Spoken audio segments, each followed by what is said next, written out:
রাজধানীর মগবাজার নয়াটোলায় বিএনপি প্রয়াত সমাহসচিব খন্দকার দেলোয়ার হোসেনের পরিবারের সদস্যদের অস্ত্রের মুখে জিম্মি করে চাঁদা আদায় ও বাড়ি খালি করার হুমকির ঘটনায় অবশেষে মামলা নিয়েছে পুলিশ। ঘটনার 2 দিন পর মামলা নিল হাতিরঝিল থানা। মামলার এজাহার অনুযায়ী প্রধান অভিযুক্ত জাতীয়তাবাদী যুবদলের স্থানীয় নেতা শাওন।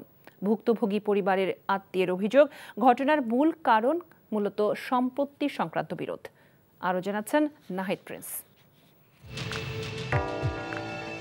সিসিটিভি ফুটেজে দেখা যায় শুক্রবার রাতে মগবাজারের নয়াটোলায় প্রয়াত বিএনপি মহাসচিব খন্দকার দেলোয়ার হোসেনের পুত্রবধূর ফ্ল্যাটে প্রবেশ করে একদল যুবক। আত্মীয় পরিচয় ঢোকার পর মুহূর্তেই পাল্টে যায় দৃশ্যপট।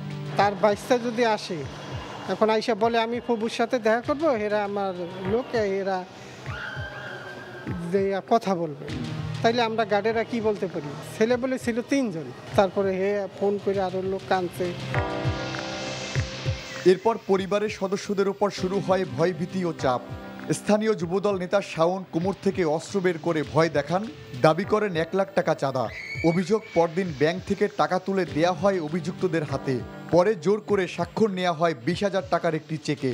এর পরদিন আবারও ফ্ল্যাটে গিয়ে পরিবারকে বাসা খালি করার হুমকি দেওয়া হয়। তো তারাও আইলো গেল, তারা কিন্তু আমাদেরকে কিছু বলে নাই। পরে সকালে বলে যে আমাদেরকে থেকে টাকা পয়সা নিয়ে গেছে, রাত্রে কিছু বলে নাই। আর যেই 3 জন নিয়ে আসছে তারা বলে এলাকার বিএনপি নেতা নাকি। তবে ভুক্তভোগী পরিবারের এক আত্মীয় জানান, ঘটনার মূল কারণ মূলত সম্পত্তি সংক্রান্ত বিরোধ।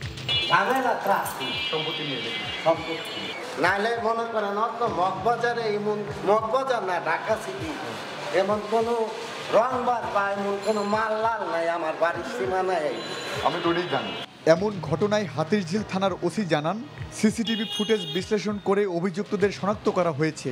দ্রুত গ্রেপ্তারের অভিযান চলছে। কালেক্ট করে ওদের নামগুলো আমরা ইতিমধ্যে 5 জনের নাম আইডেন্টিফাই করতে পেরেছি। বাদী অভিযুক্ত ক্ষেত্রে আমরা মামলা নেই, মামলা নিয়ে কাজ চলছে। যারা অভিযুক্ত তাদের গ্রেপ্তার। প্রয়াত বিএনপি মহাসচিব খন্দকার দেলোয়ার হোসেনের পরিবারের সদস্যদের সঙ্গে এমন ঘটনায় উদ্বেগ জানিয়েছে স্থানীয়রা। Nahid Prince, NTV news, Dhaka.